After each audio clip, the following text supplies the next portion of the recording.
Inner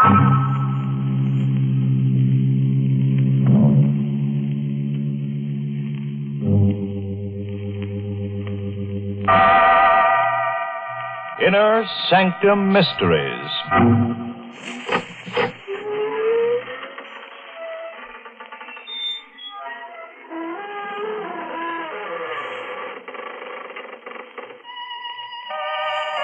Good evening, friends. This is your host to welcome you through the creaking door into the Inner Sanctum. Come in. Say, how about joining our Shriek of the Month Club? We're offering free a shroud-bound copy of Die Alone and Like It. It's about an unsuccessful authoress who dies of marital illness. Yes, her husband got sick of her. However, he was thoughtful enough to bury his novelist wife in the basement. And now, at last, she's in the bestseller class.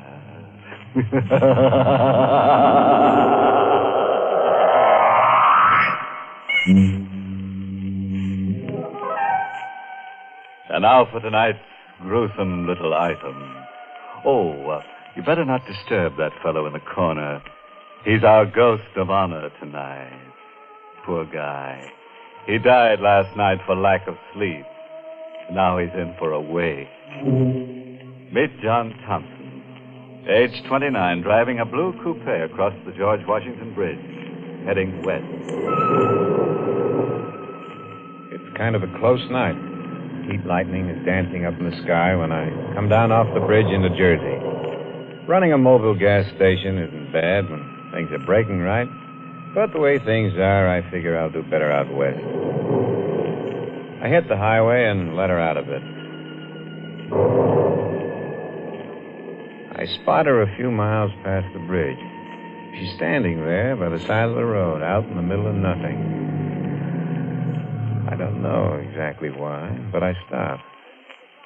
Want a lift? Thanks. Hop in.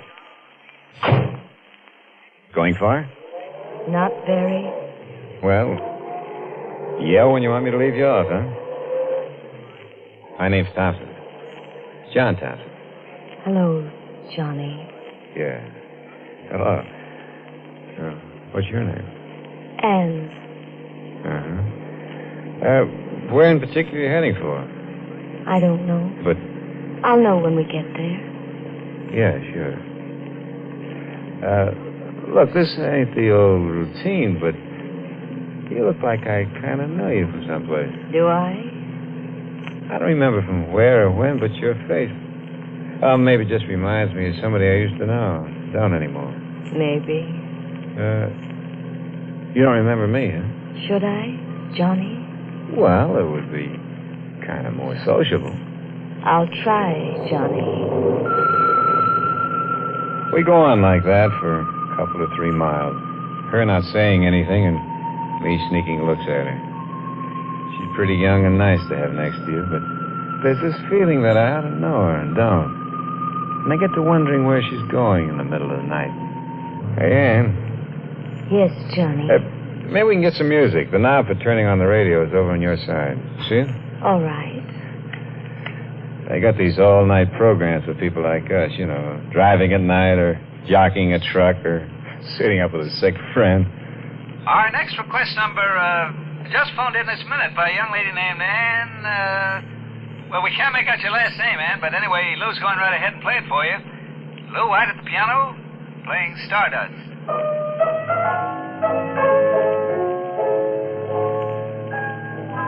He plays a nice piano, huh?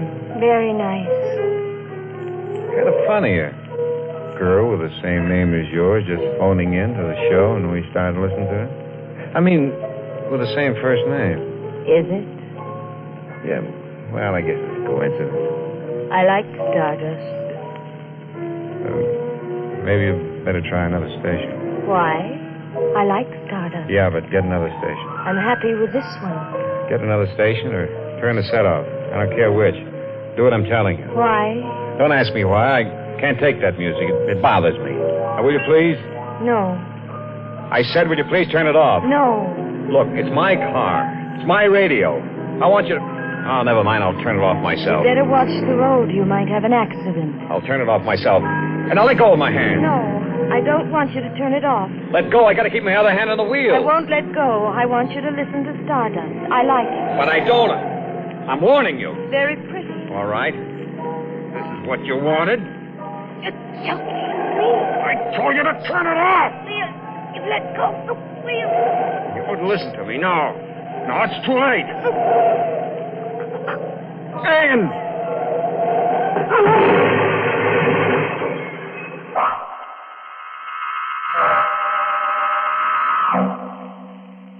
It's all black for a while. And then there were streaks of light through the blackness. I shook my head. I was conscious again. I'd slid forward under the wheel, and the car hit the tree. Pulled myself up, got out of the car. Look, it wasn't damaged bad. The bumper taken most of the shock when we hit. One fender was crumpled. Then I remembered. Ann. She was dead, I knew. I felt her neck give before we crashed. I swallowed hard for a couple of seconds and went back to the car. Looked in.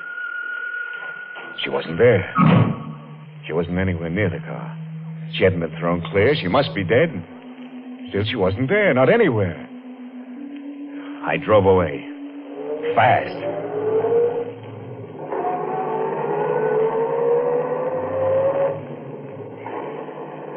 My head don't feel so good, but I stop thinking as I go through the night. I do puzzles and arithmetic, multiplication. 49 times 76, 102 times 27, so I won't think. But not thinking isn't easy when you're alone, so when I see a diner, I think that's for me. And I stop and get out. I walk over to the diner. The air's still heavy and the crickets are raising cane. I go in. What'll it be, mister? Job and a hamburger. Sure. Coming up. Yeah, it's a hot night, ain't it? Huh? Oh, I didn't notice you sitting next to me. Yeah, it's plenty hot. You're driving a nice car. Yeah, I noticed you pulling in. That's all right. Here you are. Yeah, looks good. Say, Joe, I was wondering, you going far? Far enough. Yeah, that's what I was thinking. West? Uh-huh. How about me riding with you for a bit? My feet are getting awful tired holding me up. Well, sure, I guess so. Thanks. Thanks a lot. Yeah, I could use a bit of company for such... Hey, you dropped your coffee. I'm sorry. Did I get any of it on you? No, you missed, but your hands are trembling. Well, I'm tired. Come on, let's get out of here. Hey, that'll take care of my check. But, hey, you ain't finished your hamburger. I'm not hungry. Well, you mind if I work it over? No, of course not. Only let's get out of here.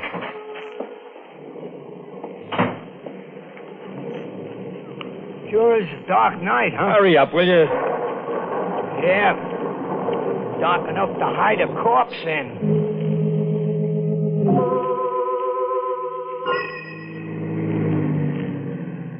So, what did you mean back there by dark enough to hide a corpse in? Nothing. Just an expression. Why? It seemed like a funny thing to say. I don't think so. Hey, you better slow down. We're going through a town. It's deserted this hour of night. No, it ain't. Look at that, down near the corner. Huh? Where? You seen her, huh? Standing under that lamppost? Pretty as a picture, ain't she? Hey, slow down, will you? Maybe she wants a lift. You're crazy. Well, look, she's giving us the thumb. We're gonna pass her in a minute. And don't bother me. Yeah, but... Hey, she's calling you. She knows you. You can't pass up a girl like that. Will you shut up? I don't get it. You was willing to give a hobo like me a lift, and you don't even know me. You know that She's girl. not there. She can't be. Well, you seen her. No. You looked where I was pointing. You heard her. No. All right, yes, I did, but she's not real. She couldn't be. Why? She's dead. Yeah, how do you know? Because I saw her die. Yeah? Yeah, in an accident. 100 miles from here. Well, then what was she doing under that lamppost? I don't know. Maybe it was a ghost. Maybe I'm going crazy. I seen her. And maybe you're dead, too. And the ghost riding with me.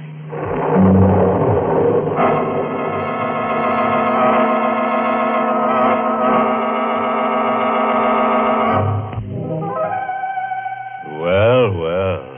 Look at you. Chips off an old block of ice. Splinters from the petrified forest. Or are you always that way? Oh, you're not really frightened. Just pretending, huh? Well, then suppose you climb down off that chandelier and listen to the rest of the story about John Thompson, who took a girl for a boogie ride. John and the bum he'd picked up rode on for a while in silence.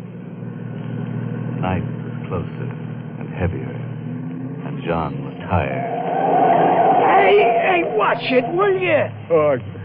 Oh, sorry. I closed my eyes for a second. Well, you better keep them open. It's healthier. Yeah.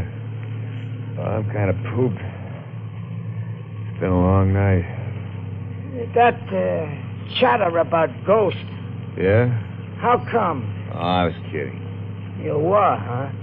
It wouldn't be because... How would you like to get out? I'd like it fine. I get nervous riding with a guy who turns green when you mention corpses. Hey, watch that bridge! Hey, you nearly dunked us in that stream. I can't keep my eyes open. What if I wash my face? Bathe my eyes with cold water? Yeah, that's an idea. You can stay in the car. I'll only be a couple of seconds. Oh, I'll go along. I could use a drink. Yeah, water. Looks good. Dark, peaceful. You know, you could sleep in water like that. Yeah, sure, but you wouldn't wake up. Go on, wash. Huh? Oh, yeah. It's swell. Sure. Cold. It's good. Uh-huh. Good for what ails you. But what does ail you, mister? Nothing. I'm tired, that's all. Getting sleepy. I'm better now. Okay. Well, let's get back to the car. I'm walking the rest of the way. What? Yeah. But- I want to get there. There's nothing wrong with my driving. I didn't say there was, mister. But are you sure there ain't something wrong with you? All right. Walk. I don't need anybody to ride with. No, mister. You already got somebody or something riding with you.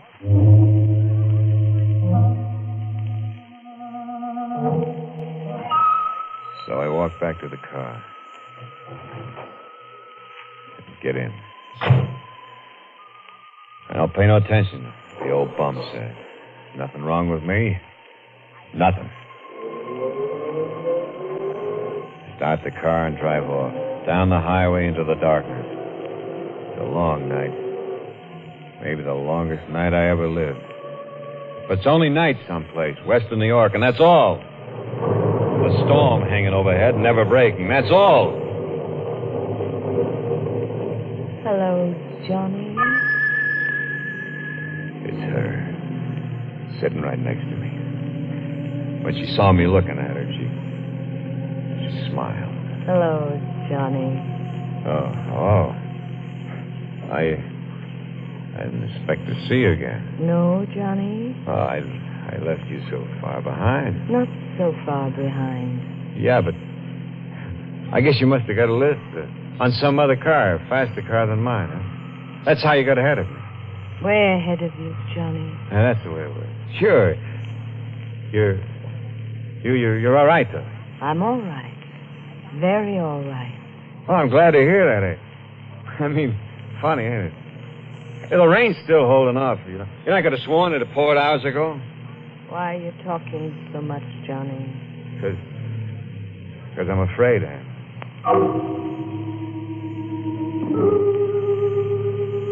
When will we get there, Johnny? Get where? Where you're going? I don't know. Why? Because I'm going there with you. Oh. Yeah? Nothing. Back again. That song's back again. I don't have to take it. I can't take it. She oughtn't to sing that song. I told her I didn't like it. I'm not going to tell her again. It won't do any good. This time I'm going to play it smart and sure. She's looking straight ahead, watching the road glide under the headlights. So I choked the car. Hey! What is it, Johnny? Motor. Seems to be something wrong.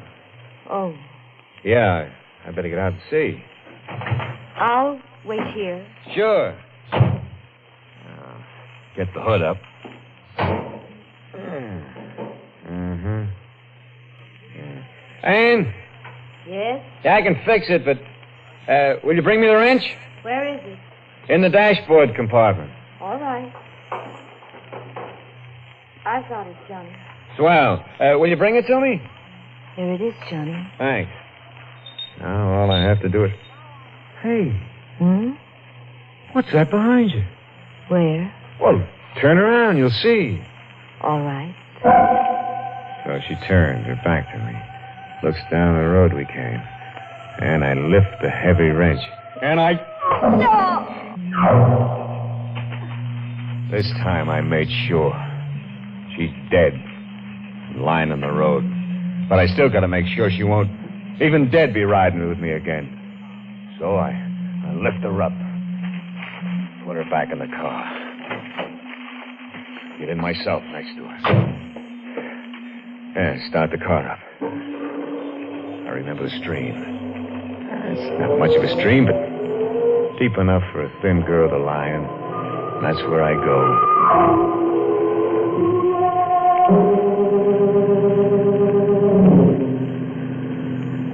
It don't take long to get back to the stream and the bridge over it, which is where I stop.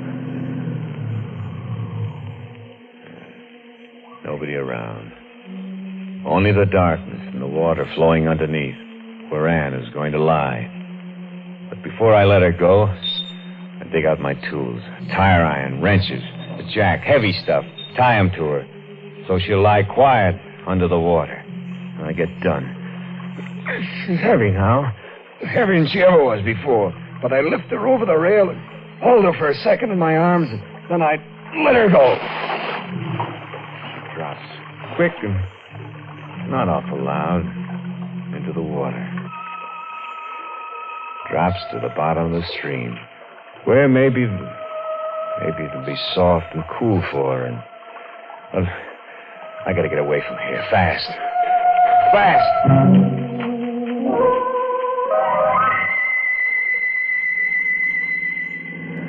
Every time the wheel turns around, every time the valves open and close, every time the sparks fire, I'm getting further away from her. This time she isn't going to follow me.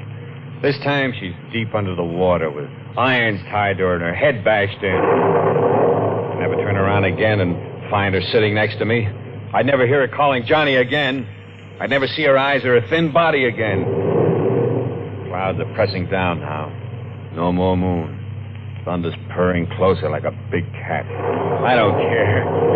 I'm through with her forever now. I'm so happy I could sing. La da da dee, da da da dee, da. Oh no. The skies are opening up. The light is turning off and on like God's neon sign. The thunder's pounding in my head. I go faster. Hit a curve. Take it at 60. Standing there, lit by the light, and it's... Gas pedals down to the floor. The motor's roaring like 100 horses screaming. We're pulling up the hill with rain slanting against the window pane like a million fingers tapping on my brain. The top of the hill swept by the wind, her wet dress plastered against her body. I can't take it. I can't take it much more. The car's sliding down the wet road like death on butter, and she's there all the time now. Running with the car, face plastered against the closed window next to my seat. Johnny. Anne, you're dead. Am I, Johnny? You're dead. I killed you. Don't you remember? No, Johnny. Back there, I hit you. I dropped you into the water. I hit you. You're dead. Am I, Johnny? No, not now, Anne. Please, please. I'm so tired, Johnny.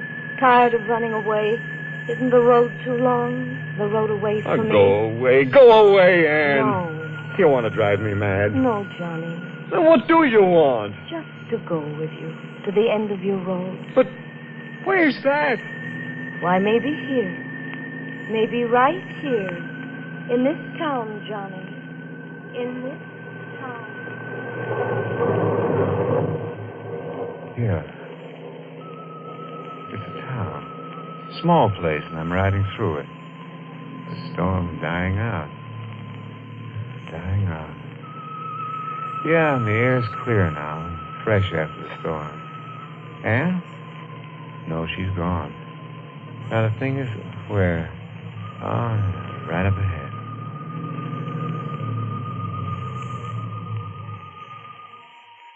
Sure.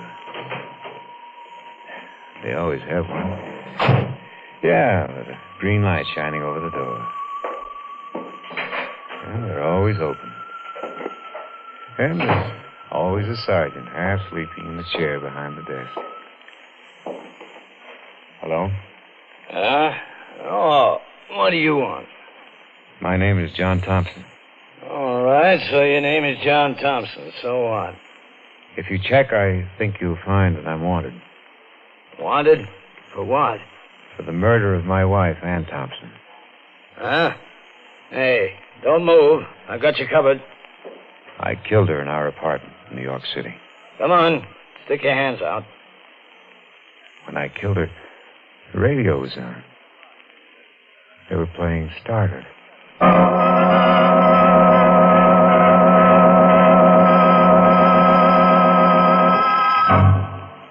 How'd you like our new arrangement of Stardust?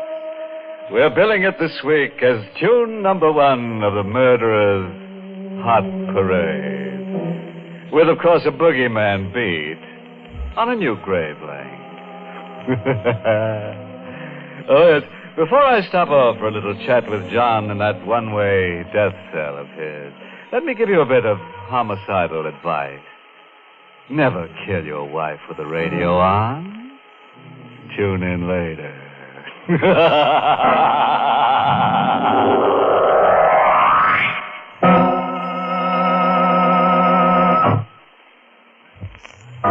Well, friends, it's time once again to close that creaking door.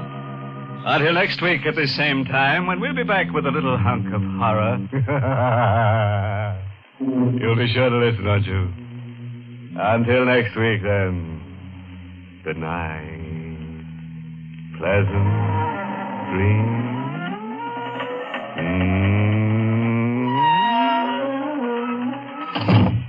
Inner Sanctum has come to you through the worldwide facilities of the United States Armed Forces Radio and Television Service.